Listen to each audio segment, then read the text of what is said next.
Hello and welcome back again to Autistic Radio around the world, which is brought to you by Coldpack. Coldpack.co.uk sponsors the 555 show, so if you need cryotherapy for your practice or for yourself personally, using coldpack.co.uk means we get the benefit of their sponsorship. Now over to what you're really waiting for, Harry and the 555 show. Hi Harry. Hello all, this is Harry's Facebook for Sunday the 19th of April 2026, and this is where we go through our Facebook page and the posts for autisticradio.com. And as always, we start with a poem. And the poem is called Roller Coaster, and it's by Robbie Prosser, who is with us tonight. Imagine someone has put you on a roller coaster. You have no choice, but you've been on it many times before. And you know most of climbs, dips, and turns, and you know it's scary, and much of the times you will be frightened. Now imagine some people decided it isn't scary enough and adds a few inversions. Welcome to my life. What's people's thoughts?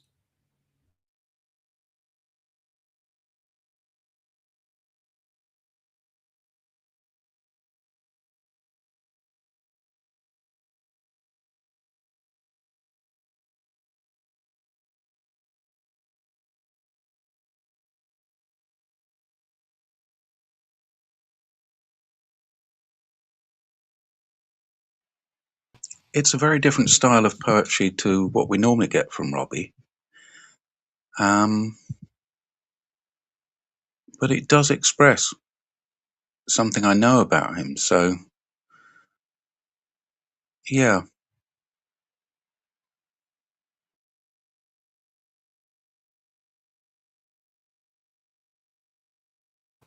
I'm thinking about an earlier poem of Robbie's where he was talking about BMX bikes, and I like the way he can use these vehicles as a metaphor or for life.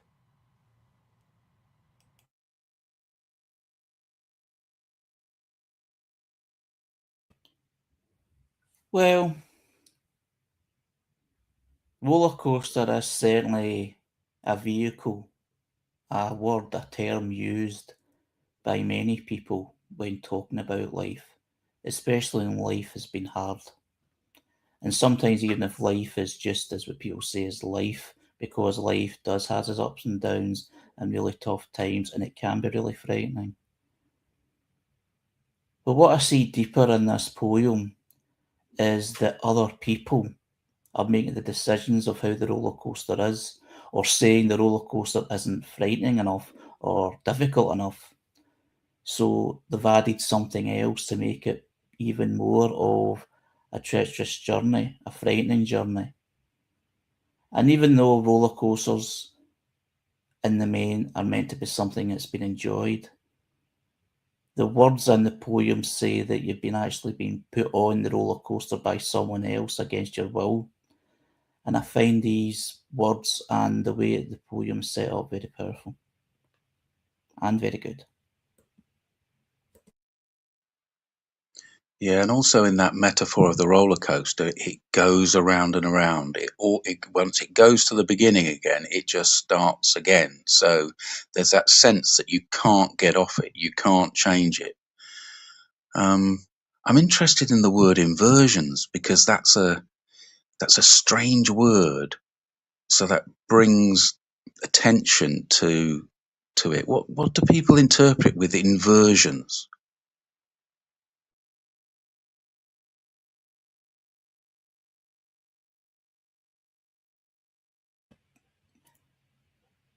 Obstacles is what I took from it. without actually knowing what the word inversion actually is. I just assumed it was people making life more, basically putting up more barriers and obstacles. I often see inversion as the opposite of something, something's the wrong way round. 1 minute you're one way up, the next minute you're upside down, and then you're the right way up again on a roller coaster on the spiral ones. So a few more twists and turns that turns you upside down to corkscrew you. And inversion, it has a sound about it as a word, doesn't it? A purposeful choice of this word.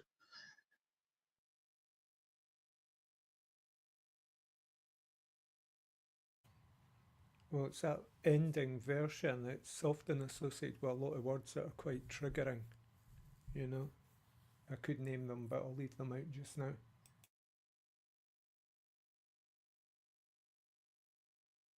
I see it as a general, what's the word?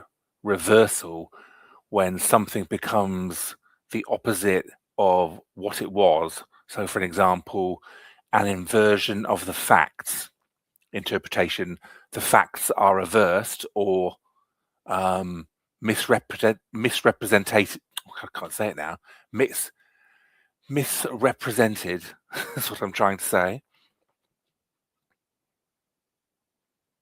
David, for the edit, because we're editing this, you could say that whole sentence again and we'll cut out what you said before. I see inversion, I see the meaning as a reversal, something being flipped or turned upside down or put into the opposite order. Sort of when something becomes the opposite of what it was. So, an example, an inversion of the facts interprets as the facts are reversed or misrepresented. As if it isn't scary enough, as it says in the poem. So when we're thinking about the author as autistic, there's something about misrepresentation of autism or their denying their identity even.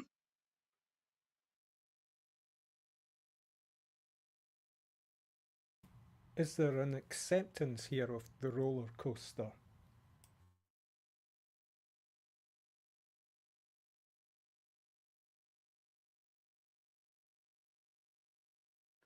I think with a roller coaster is it's finite, and if you look at it, you know exactly where it's going, and you can be prepared for that. I went to Alton Towers 28 years ago, and I really didn't want to go. It was a group of people from work, and I literally studied the track as we were walking round, so I knew every single twist and turn.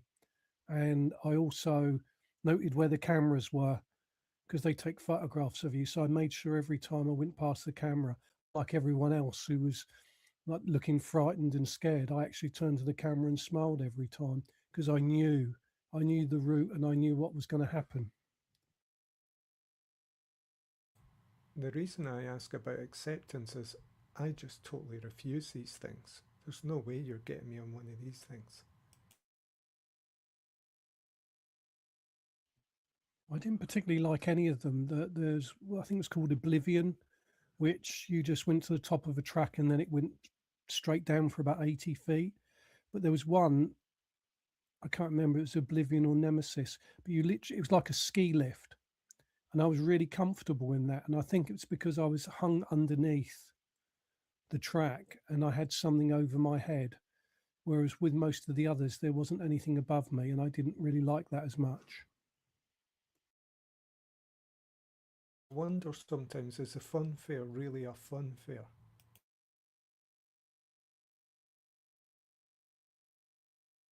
Or is it a fun scare? For us as autistics, it's dreadful. The noise, the lights, it's too much. It always was too much for me as a child.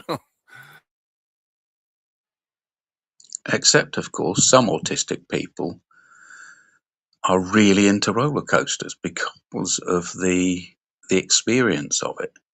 You know, the extremeness. We're so different from each other. I know that there are groups of autistic people who purposefully make it part of their lives. So other people out there will say, hey, it doesn't scare me. I'm really into them. I want that sensation. And yet the poem's saying here you have no choice, but you've been on it many times before, and you know most of the climbs, dips, and turns.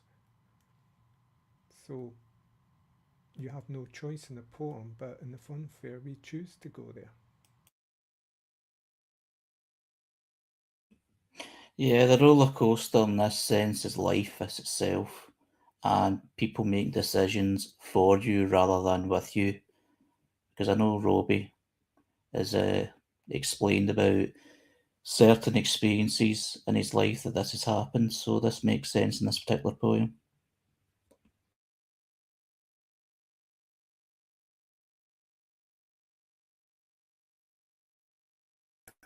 This was actually written shortly after a sudden change in my life, and I actually do like roller coasters, and that's one of the things I wanted to do on this trip with the autism coach I used to go with. But this is a lot expressing the lack of control, and before would have been the experience of when I had control of my life when I was with my parents, and the after is when social care seized control of my life.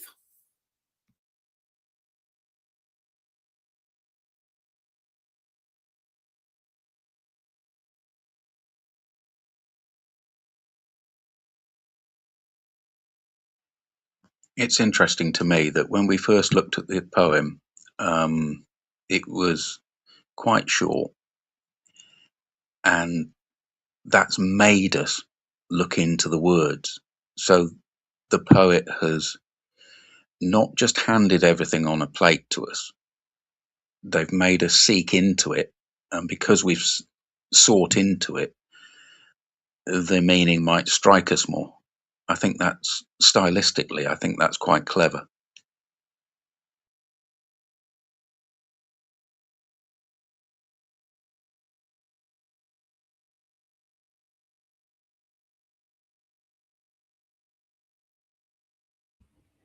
The next post is from David Gray Hammond, Neurohub Community Limited, and he shared the following. If you're looking for a unique and less discussed topic in autistic spaces, I highly recommend listening to Nick James on Saturday the 15th of August. Nick will be talking about navigating the microclimate of the rugby pitch as an autistic referee.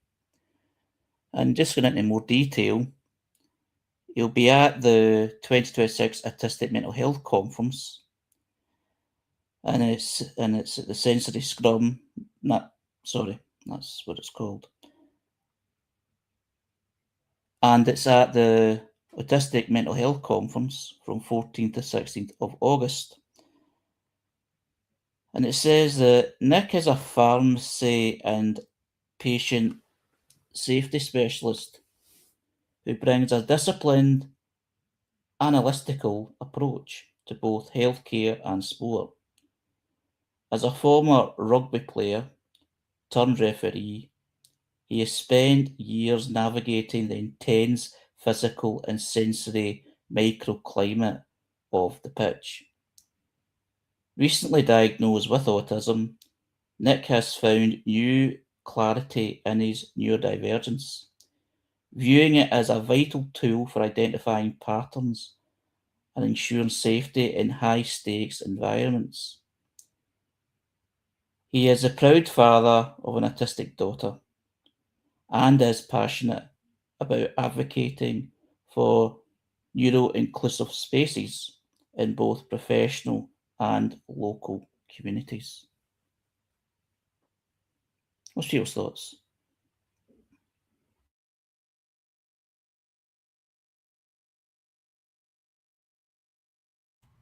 I love that phrase, the microclimate of the pitch.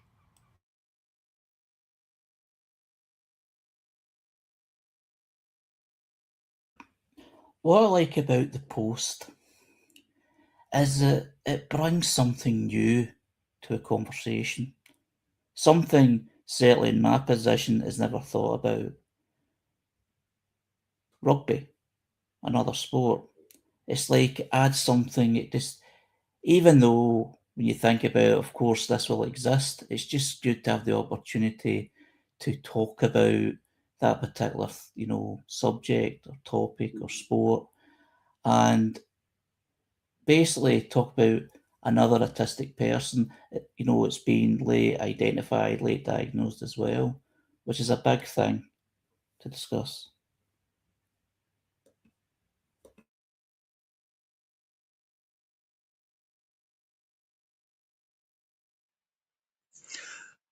For me, this is an opportunity to point out the neurohubcommunity.org.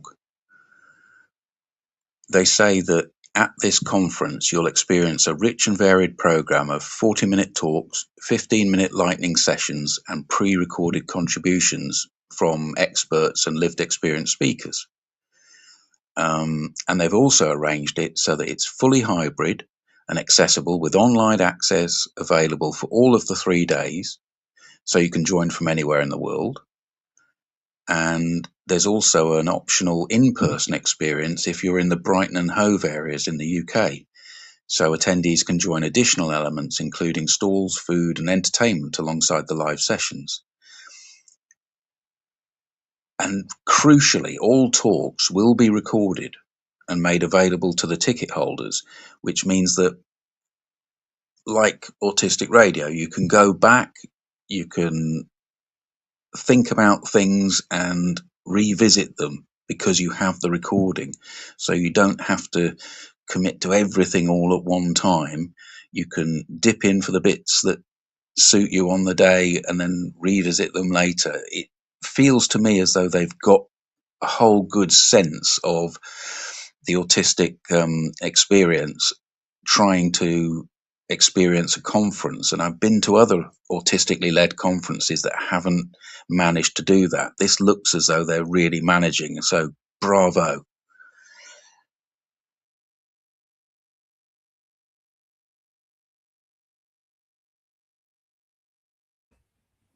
Yes, thanks for adding that, Jules. It is very important to know when you're going to an event and there's a talk, a presentation, it's good to know that you have this comfort where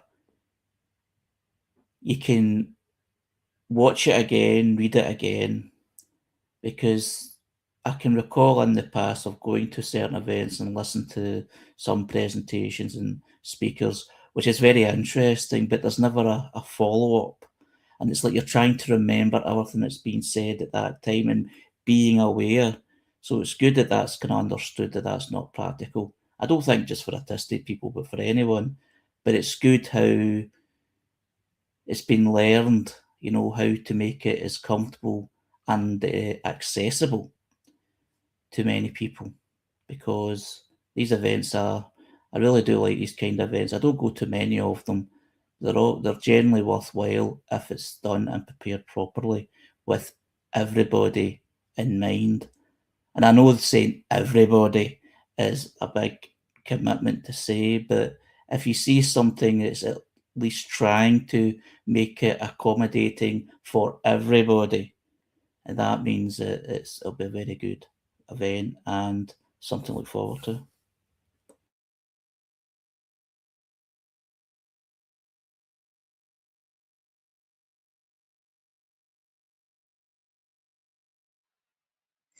Looking further into it, Harry, unlike most professional conferences, and this, to my mind, is a professional conference, but led by autistic professionals, it costs 50 quid. It doesn't cost 500 quid. So normally professional conferences intend to exclude the public and autistic people by making it so that only people who are being sponsored by organizations can afford to go. But this one is purposefully making it cheap enough for potentially people who have just found about their autism to go to a high-end conference. It might be quite a complex set of lectures, etc., so they will need to revisit it, but it's an accessible thing from the money point of view for some people.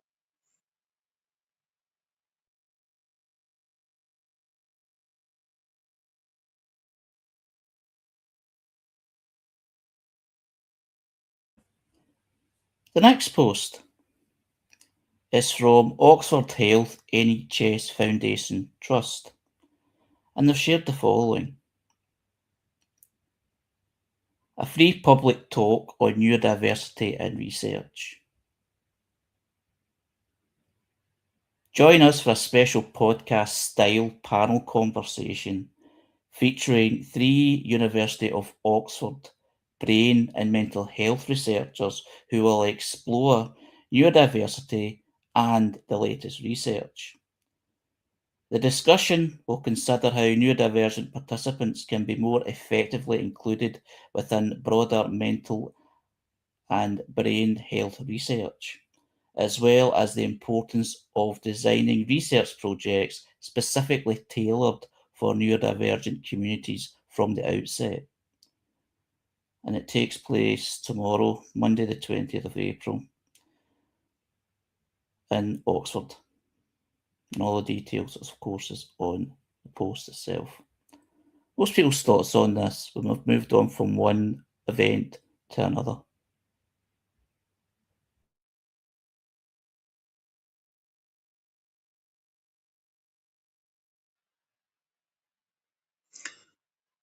Well, to put it simply, in my world, we've gone from an event created by the comrades to an event created by the enemy, the established professionals in the field.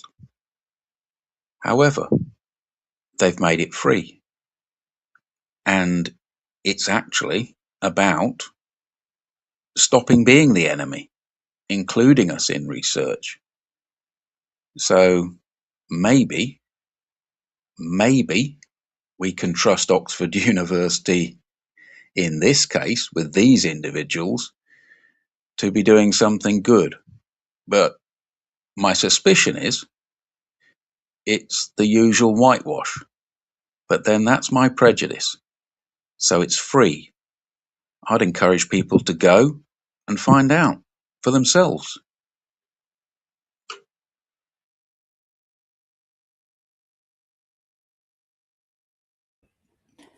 Yeah, do understand what's been said there, and I felt that way while sharing it, while knowing the importance of sharing it. It's because of things that have been said recently by certain so-called researchers and experts. I'm always looking at these sort of posts and events as suspicious. Not just suspicious, but cynically minded, which I don't like to do, but it's like a kind of defence mechanism. But there's always a hope you be proved to be wrong, because sometimes you can be prejudiced because of previous experience, but you can be, proved wrong, possibly. But who knows? I mean, you can only you can only find out by going and finding out by people that have been there. But yeah, certainly agree with what you're saying, Jules. Unlike the other event, it's not accessible. You have to go in person. It's limited to 100 people. So there's going to be very few people from outside the university, I'm guessing. And as soon as you apply for a space, you have to fill in a form that many people will find objectionable in various places, giving all of your details away. And then there's a question here saying, do you have any accessibility requirements? Number 5. I can imagine some autistic people writing an essay in that. And would you be willing to be contacted to provide feedback after the event? That's going to put a lot of people off. I really don't think they have a sense of the autistic experience. There's this tiny little step that seems like a way of filtering out people to me.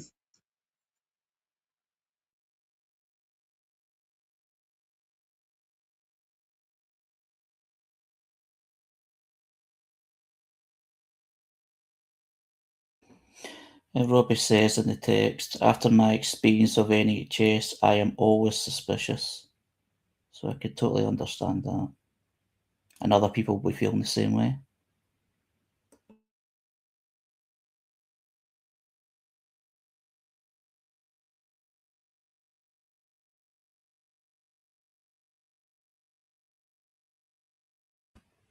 The next post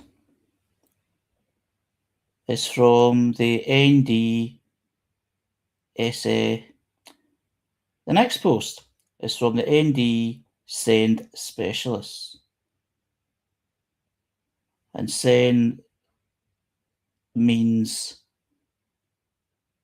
special educational needs and disabilities, referring to children and young people who require additional or different support to learn effectively. And what they've shared is the following. It says, Dear Labour, as in the Labour Party, all I want for my child is for him to feel safe, be happy, and thrive. Mainstream does not support that. Your reforms do not support that. So I do not support your SEND reforms. And it also says, I don't feel like I'm asking for much. So why is it so hard and about to be made even harder? It feels like some kind of torture. And Georgia Gould, MP for Queen's Park, Maida Vale, who's in the Labour Party, has been tagged to the post, as well as Bridget Phillipson, Department for Education. What's people's thoughts on this? Anyone got any background on it?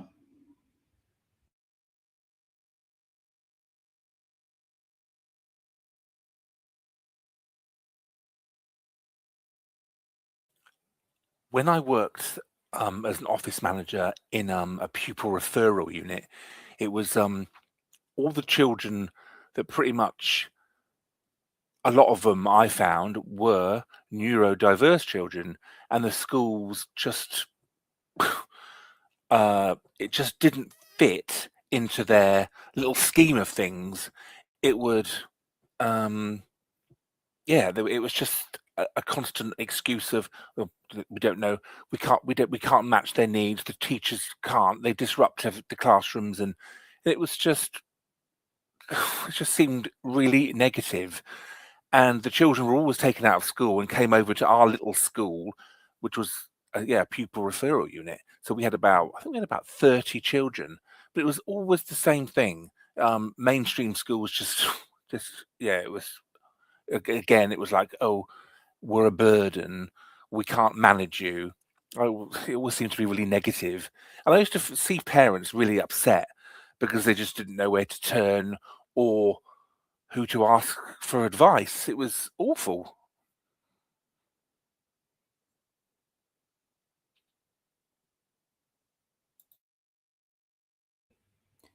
Yeah, I think that's what the point is as well, is when parents are talking about their children, And, children talk about themselves when they're older, actually, is they feel or have felt like they're a burden, or been basically told in many ways that they're a burden, and they're not doing things the correct way, or there's something definitely wrong with them because they don't fit in the mold of so-called society, and that includes education, which has this sort of non-flexible way of being, and if you don't fit in with it, you're the problem. And that lack of understanding has caused so much tragedy, so much hurt, for both children and their parents. Because the worst thing for parents is to see their, their child, being basically shunned off as a problem. Because in education, and like anywhere else, you're relying on the so-called experts to, to be able to find a solution. But then they'll also say that life isn't as simple as that. And it's the same with health as well, the health professions. So, yeah, it's a really tough one, and I can understand why posts such as these, it's like a cry out. It's like a cry out, it's like an anger, and it's like defiance and support. It's, it's quite tough to read, but, totally understandable. We also found that because change is such a big thing for us anyway as autistics. So for a child to be taken out of somewhere where they probably begin to, or either worse, settles to somewhere completely different, that was the first thing that they would struggle with. And then you've not only got to get them back into a learning pattern, you've also got to rebuild their confidence, because that's been shattered by telling them you don't fit in with us, you're going off somewhere else. So it's very complex. I don't think they realize, they clearly don't realize what damage they're doing so early on. Could I point out our own ignorance here? Because nobody here at the moment has said that they know what the special educational need reforms are. We're reacting to a post.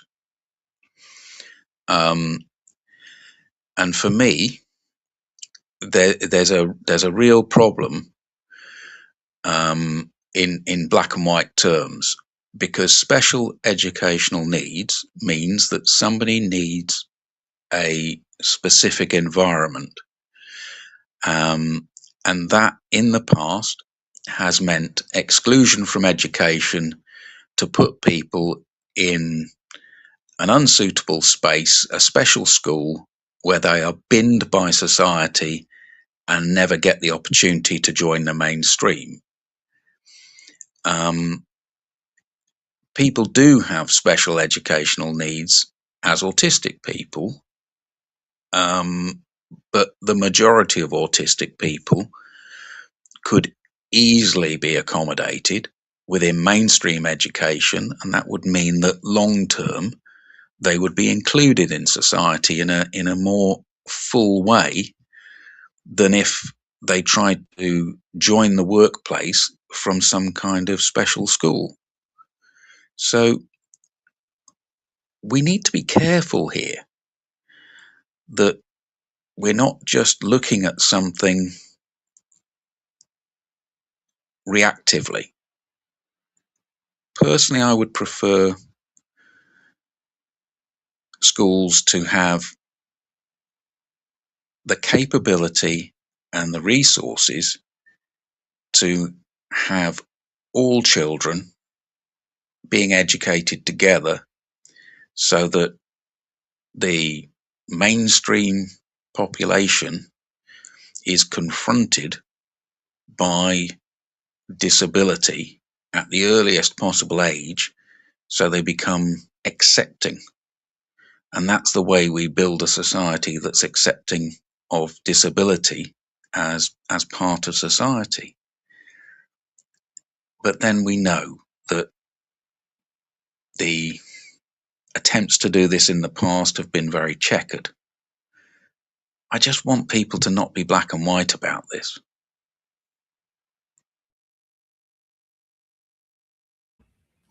Yeah, I can understand that. There has to be, a bit more open mind on that. But the reaction of it is just, it's very easy to be, very reactionary to words, to things that have been said, to one person's experience over other people's. But yeah, totally agree with that. And also, teachers really do want to help, but it's lack of training, a lot of it.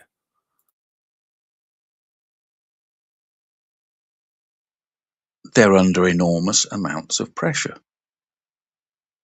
The teaching profession has been abused by a previous government that was in power for a very long time.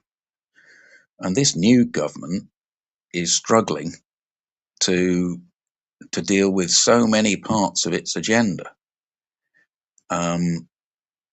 Fighting against them rather than working with them in this way doesn't seem the way forward. I would prefer to see a post that explained how the reforms can be improved or made effective. But my goal would be is to have all children in a comprehensively organized education with the necessary accommodations for some of those children. I would like to see people who have very low IQs within some of the mainstream classes when that's appropriate, but with also their own classes. At the moment, what happens is the resources go into private industry and people make large amounts of money setting up special schools. All of those resources should be available to the public education system. At the moment, it's a division, and that money goes out into some kind of private system. So parents who can afford get a very different deal with these wonderful extra special schools for their kids. Why can't everybody have it? And that's because of the allocation of resources, people being put against each other.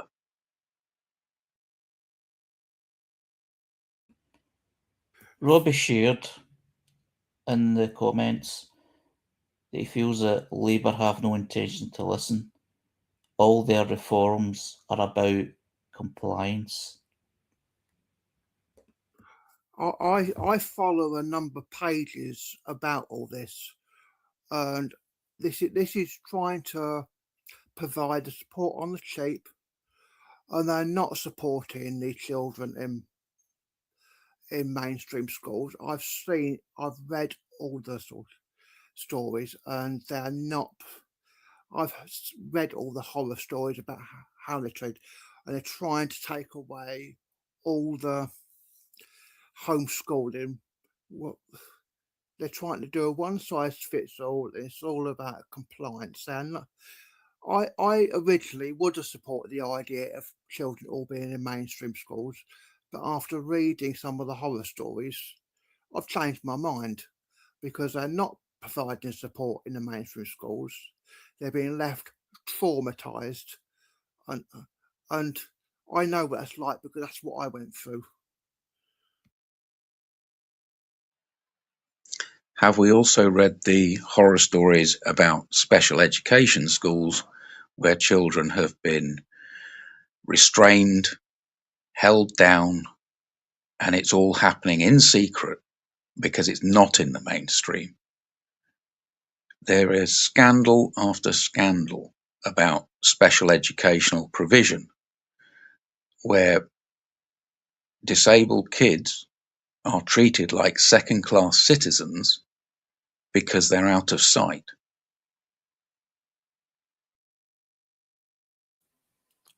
I worked in one and they had a restraint system, and I lasted a month and I reported them.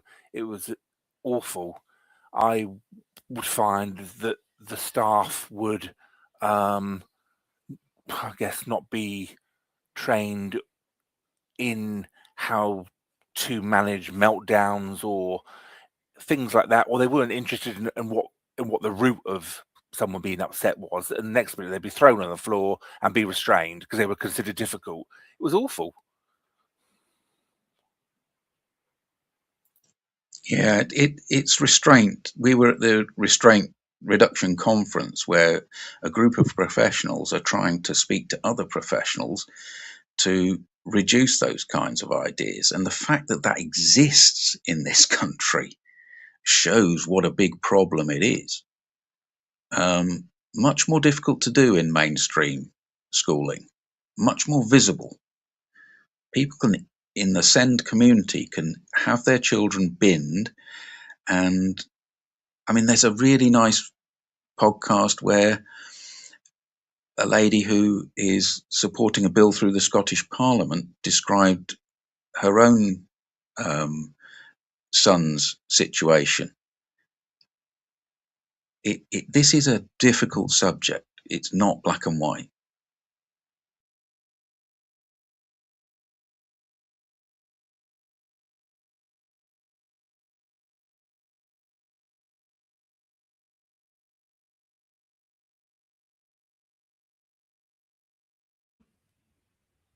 The next post is from Reach Every Voice, and they've shared the following.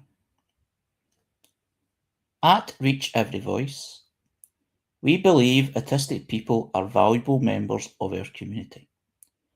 We believe autism is not an epidemic or a tragedy. We believe every person deserves dignity, respect, and high expectations. We believe in communication in every forum should be honoured and supported. We believe in listening to and amplifying autistic voices. We believe diversity, including neurodiversity, makes our world stronger. We believe families are enriched, not destroyed, by their autistic members. We believe inclusion is a right, not a privilege. We believe in celebrating strengths, not in seeking cures. We believe the future is brighter when every voice is heard.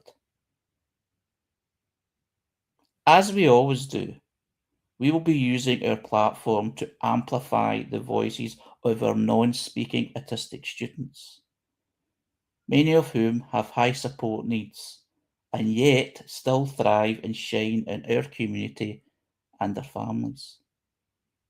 In the coming days, please look out for their thoughts on the topic in this space. Nothing about us without us, neurodiversity, reach every voice, true inclusion, and inclusion not a bad word.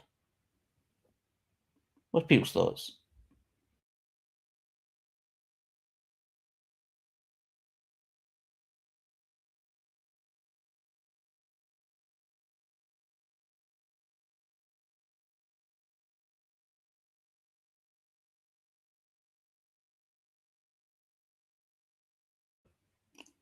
I believe this post is important because of not the defiance, but the strong message in it, the belief that Reach Every Voice has. Although it may seem obvious and should be obvious to many people in society, it isn't. And these words, which has been repeated time and time again, needs to be repeated even more.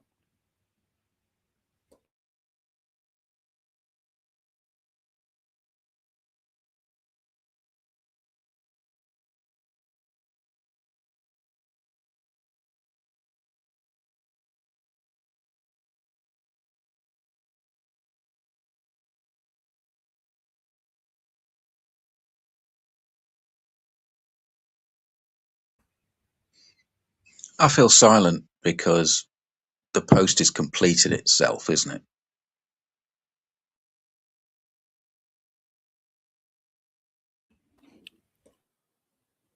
I was thinking exactly that. It says it the post itself says it all.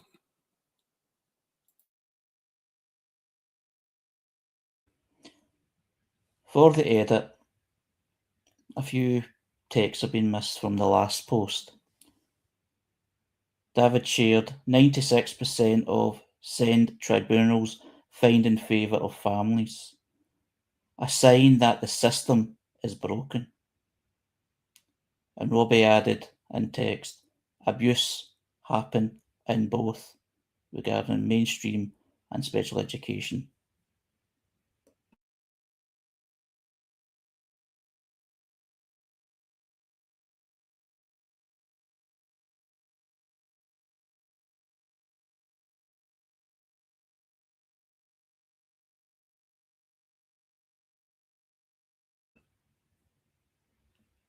The next post is from Fidgets and Fries. And they shared the following.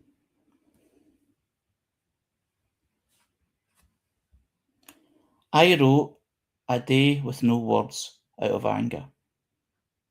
It's a gorgeous book that celebrates the beauty of my son, the connection I have with him, and how I would do whatever I could to understand and fight for him.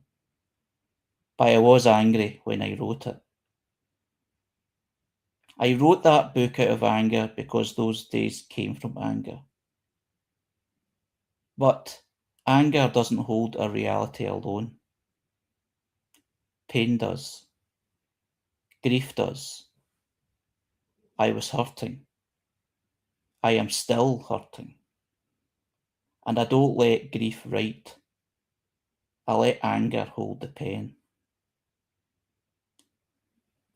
There is something bittersweet about knowing how many times your son has been turned away by speech language practitioners because they didn't think he was competent enough to engage with the therapy or learn to use an iPad.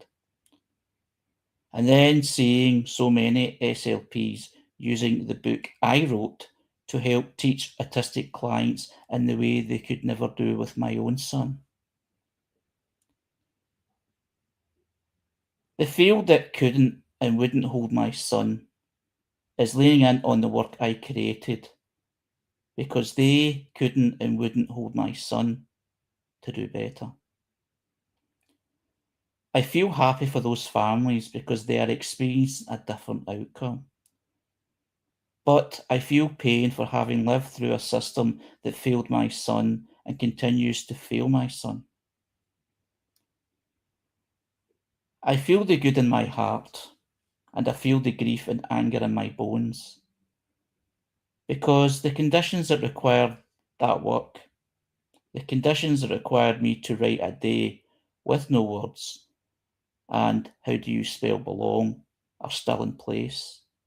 They are still in operation. It took time for me to name what my body felt all this time. It is cruel to watch a system take critique without change. It can use my work, my book, as a resource, and yet continue to turn those like my son away. I am giving myself permission to let go of the things I put into the world. Once they are out there, it can do its job without giving anything back to me. Grief lives in the pages. Anger lives in the pages. The reader does not see it because they are wrapped in language for children. My writing is something was never transactional. The world wasn't going to change, and I wasn't going to know peace in return. I write to disrupt. I write as a form of intervention. I write to refuse to let the harm be invisible. Everything I write has been a story, a record, an observation, to teach something. My body needed to get this one out. It needed to release because holding it was tearing me apart. My first book has moved beyond me emotionally. My next books will do the same. I have to let them go because their creation was an act of protest. It was survival, not joy. But they show joy because to know my son, to tell my story about it, to tell a story about him, you are going to know joy because he is that beautiful of a person. CC. What's people's thoughts?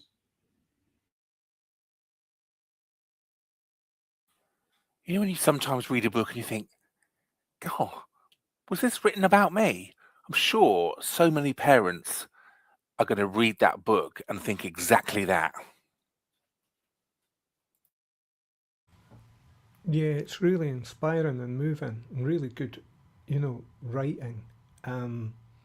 This idea of empowerment through rewriting the narrative of your anger, your grief, whatever it is you're feeling, whatever name you can give it, and then hand it on and let it go if you can.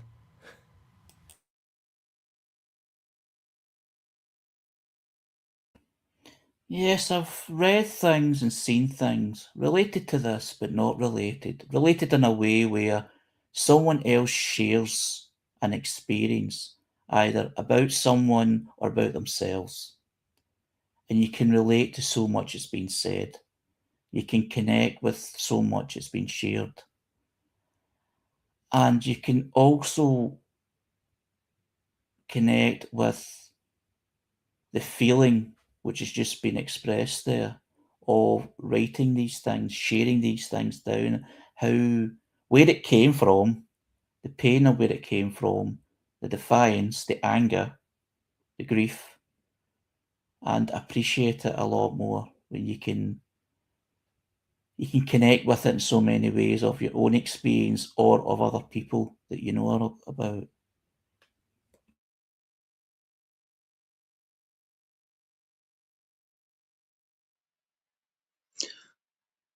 I'd like to reiterate what Ray said there. The writing is really good. And if you go to Fidgets and Fries on Facebook, there's some links there to a Substack where part of the book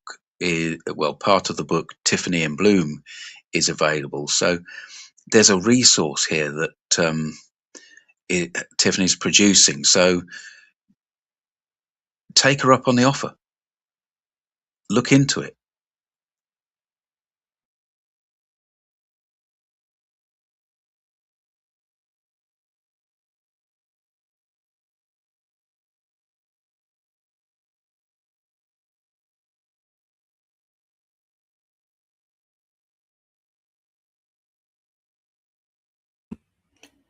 The next post is from Make It Happen Birkenhead, and they shared the following. We are incredibly proud of Chris Cullender, the star of our Healthy Hearts brunch, who was nominated for an award last night for his work with us through Pathways in Autism Together. Chris has built remarkable confidence and skills, delivering fun and well-attended Healthy Hearts sessions as part of an innovative project in collaboration with our friends at One World. He has designed a peer-led food education session inspired by the British Heart Foundation recipes, welcoming people of all abilities to take part. A huge congratulations to Chris on his award. It is truly well deserved. What's people's thoughts?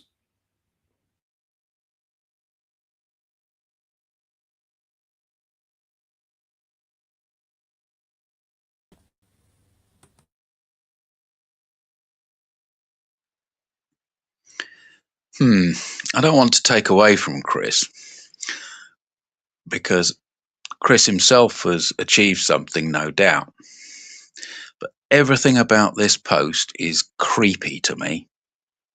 It's he did this, he did that. It's not I did this, I did that. There's something slightly patronizing, white saviorish about this, because a group of professionals, no doubt, are doing their best to encourage an autistic man to achieve, take responsibility, and lead a peer group. But they are somehow unable to hand over the reins for him to be the voice in their posts. They are controlling it. That's uncomfortable. I am sure Chris himself would have been able to write this post for them to post, but that wasn't an option. Looks like the same patronizing crap, unfortunately, however well-meaning, or perhaps they're a beautiful organization, but they just don't look it.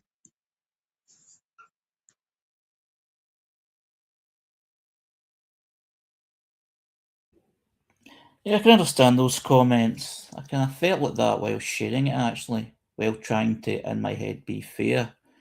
It sounds like pat on the head stuff, well done, you've done good. And even to this day, I get that in other places. Not because of autism, but you just get that patronising approach, nodding, patting the head like, well done, you've done well, well known that you've done well, you don't need to. I know some people may need it, but the thing that I do totally agree with is how things are shared, how things are worded. Because if something sounds like someone is speaking for someone else, it doesn't look helpful for autistic people. There may be reasons why this is done. Maybe we're overlooking them. I don't know. But it just seems patronising. And it brings negative vibes, unfortunately. Although, well done to Chris, absolutely. It looks to me like it was written by AI. A huge congratulations to Chris on his award. Huge dash. It is truly well deserved. You see those dashes when you put something into AI.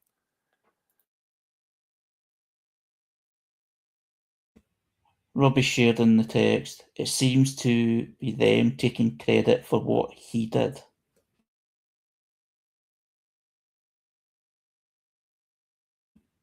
The AI explanation is interesting, because I know there's a lot of complaints about AI in general and how it shares information. So I didn't actually realise that. But I know that I've seen it more obvious, in other posts, of course, where things just don't make sense and things are kind of factually wrong. It doesn't sound very what's the word? Teamish. It just sounds like they've isolated him, which isn't nice.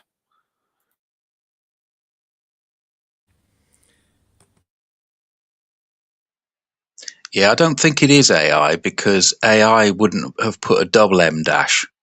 AI would have been accurate and put a single M dash.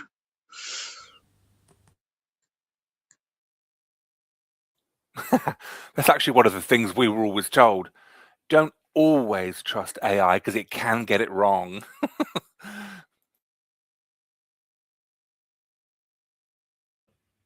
Well, thanks everyone. That was a good discussion tonight, as always. And thanks to everyone that shared these posts that we have shared tonight. It's brought a lot of good conversation. So this is Harry's Facebook for Sunday, the 19th of April 2026, which is part of the Spectrum Voices Conversation, which is live every Sunday, 5:55 to 7 p.m. UK time. Thanks again. I look forward to next week.